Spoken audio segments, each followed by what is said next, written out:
मरचू जंगल से लकड़ियां काटकर बाजार में बेचने गया, लेकिन उसे लकड़ियों के अच्छे दाम नहीं मिले। इस पर मरचू ने कहा, अरे भैया, इतने कम पैसे, इन पैसों में तो 2 वक्त का खाना भी नहीं मिलेगा।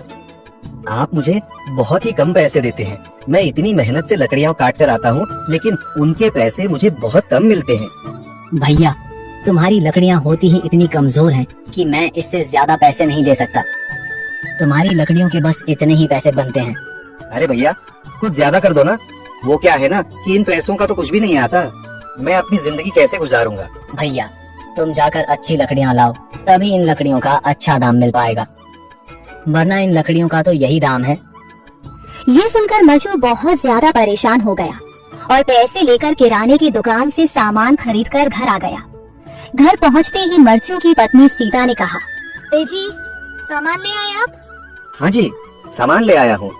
सीता के चेहरे पर खुशी छा जाती है, लेकिन जब उसने सामान देखा, जी इसमें तो बहुत थोड़ा सामान है। हाँ सीता, मुझे पता है कि यह सामान बहुत थोड़ा है, लेकिन मैं क्या करूँ।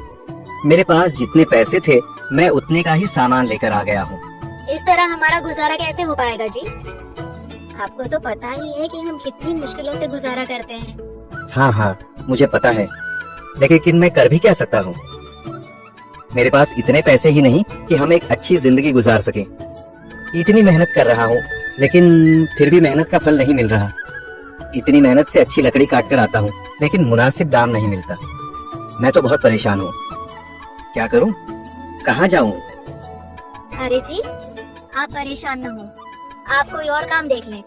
मैंने कई बार काम तलाशने की कोशिश की, पर किसी ने भी मुझे काम नहीं दिया। ये सुनकर सीता भी काफी ज्यादा परेशान हो गई। मरचू से सीता की परेशानी नहीं देखी गई। उसने अपनी पत्नी सीता से कहा, मैं फिर से जंगल की ओर जा रहा हूँ। अरे जी, अभी मत जाइए ना, वैसे भी शाम हो रही है। आप कल चले जाइएगा, अभी मत जाइए। ठीक है, अगर तुम रोक रही हो तो मैं नहीं जाता, मैं कल चला जाऊंगा। इसके बाद मरचू गांव में घूमने के लिए चला गया। तभी उसे एक आदमी मिला और उसने कहा, कहाँ जा रहे हो भैया? और सुनाओ, क्या हाल चाल है? जिंदगी कैसे गुजर रही है? अरे भैया, तुम्हें तो पता है कि लकड़ियाँ काटकर कैसे गुजारा होता है। हाँ भैया, तुम सही कह रहे हो। और आसपास के जंगलों में अच्छी लकड़ियाँ भी नहीं है, इसके लिए तो जंगल के अंदर जाना पड़ेगा। पर जंगल के अंदर तो काफी सारे जंगली जानवर होंगे। मुझे बहुत डर लगता है भैया, मैं जंगल में कैसे जाऊंगा। हाँ भैया, जंगली जानवर तो होंगे, लेकिन अच्छी लकड़ियाँ तो वहीं से ही मिलेंगी।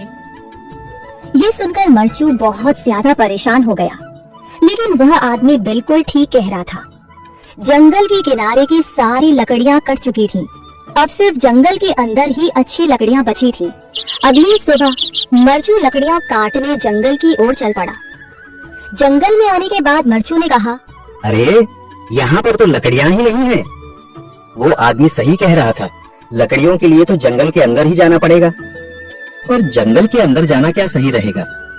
मुझे तो बहुत डर लग रहा है, क्योंकि वहाँ पर तो काफी सारे जंगली जानवर होंगे जो खतरनाक होंगे। अगर आज मैं जंगल के अंदर नहीं गया तो मैं आज घर पैसे लेकर नहीं जा सकूंगा, और फिर जब पैसे नहीं होंगे तो गुजारा कैसे होगा। मरचू जंगल के बाहर खड़ा सोचता ही रहा और फिर उसने सोचा, अरे यहाँ पर भी कोई मजबूत पेड़ दिखाई नहीं दे रहा जिससे मैं लकड़ियाँ काटकर घर ले जा सकूं। लगता है और अंदर जाना पड़ेगा। यही सोचकर मरचू जंगल के अंदर चला गया। अंदर जाने के बाद उसने इधर उधर पेड़ देखे, पर उसे कोई भी अच्छा पेड़ दिखाई नहीं दिया। यह सोचकर मरचू जंगल के और अंदर चला आया।